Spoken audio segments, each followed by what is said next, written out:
Welcome back to our channel, fellow Middle-earth enthusiasts. Today, we're diving into one of the lesser-known aspects of Tolkien's rich lore. What happened to the orcs after the ring was destroyed, and the War of the Ring had ended? If you enjoy our deep dives into the world of J.R.R. Tolkien, don't forget to hit that subscribe button, like the video, and click the bell icon for more updates. The destruction of the One Ring marked the end of Sauron's reign of terror.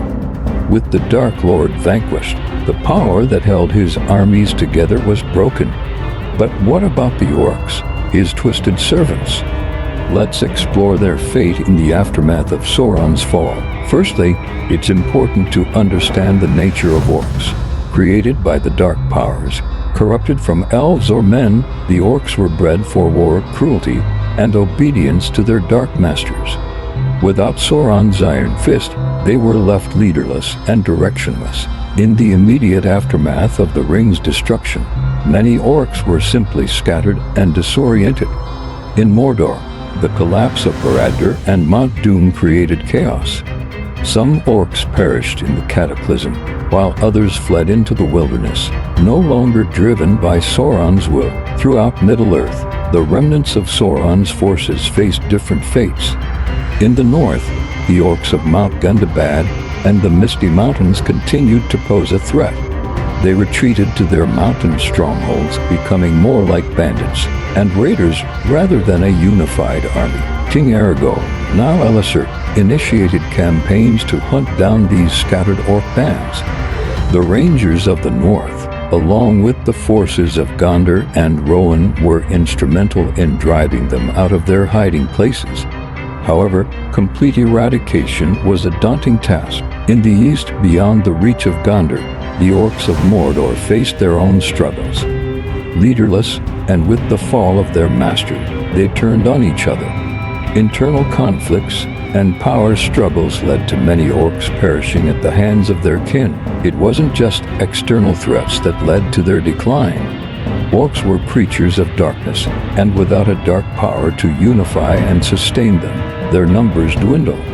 They lacked the ability to organize and sustain a society beyond war and pillage. In regions like Mirkwood, the remaining orcs were driven out by the elves. The cleansing of Dol Guldur by Galadriel, Celeborn, and Thranduil was a significant event that eradicated much of the dark presence in the forest, including the orcs. Even in the Iron Hills and the Lonely Mountain, dwarves played a crucial role in securing their territories from lingering orc threats. The dwarves, with their unmatched skill in warfare and defense, ensured that their realms remained orc-free. But what about the possibility of orcs finding redemption or integration into society? Tolkien's world is one of deep moral absolutes. Orcs, being a creation of evil, were unlikely candidates for redemption. They were bound by their nature to chaos and destruction. In the Silmarillion and the Lord of the Rings, it's evident that orcs were beyond saving, being fundamentally corrupted. This inherent evil made it almost impossible for them to coexist peacefully with other races. In the end, the orcs' fate was sealed by their very creation. As Sauron's influence waned, they slowly faded into obscurity. The Age of Men dawned, bringing with it a time of relative peace and prosperity. Yet, the memory of the orcs and their deeds lingered, a dark chapter in the history of Middle-earth that served as a reminder of the ever-present struggle between good and evil. Let's delve deeper into the regional impacts and stories of orc survival. In the north, especially in the regions around Angmar, orcs found refuge in ancient fortresses. Angmar, once ruled by the Witch King, provided numerous hidden strongholds that the orcs used to launch guerrilla attacks. The northern orcs, cut off from central command, reverted to tribal warfare. Their society fragmented into smaller clans that constantly battled for territory and resources.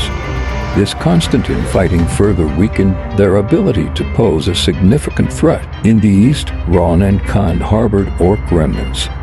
These regions, far from the influence of the reunited kingdom, saw orcs integrating with easterling and southern tribes. They became mercenaries, selling their skills to the highest bidder. Interestingly, in these regions, some orcs adopted the cultures of their new allies. This mingling of traditions led to unique hybrid cultures where orcs played significant roles as warriors and enforcers. Meanwhile, in the south, remnants of Saruman's Uruk-hai faced extinction. Bereft of their leader, these engineered warriors struggled to find a place in the world. Many were hunted down by the Rohirrim and the men of Gondor. Some Uruk-hai, however, managed to establish small, isolated communities. These groups, far from the vigilance of the reunited kingdom, continued to live as warriors, often clashing with local human populations. Tolkien's literature doesn't provide exhaustive details about every orc's fate, leaving room for speculation and fan theories.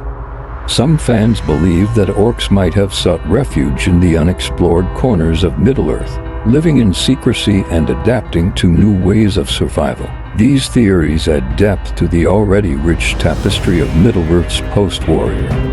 They propose that the orcs, though diminished, continued to influence the world in subtle, often unnoticed ways. The portrayal of orcs in modern media, including adaptations and fan creations, often explores these possibilities.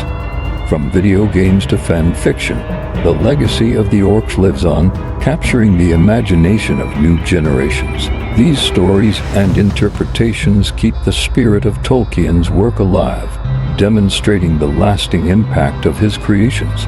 And there you have it, the fate of the orcs after the War of the Ring. If you enjoyed this exploration into Tolkien's world, please give this video a thumbs up, share it with fellow fans, and let us know in the comments what topic you'd like us to dive into next. Don't forget to subscribe to Hello Father for more deep dives into the lore of Middle-earth.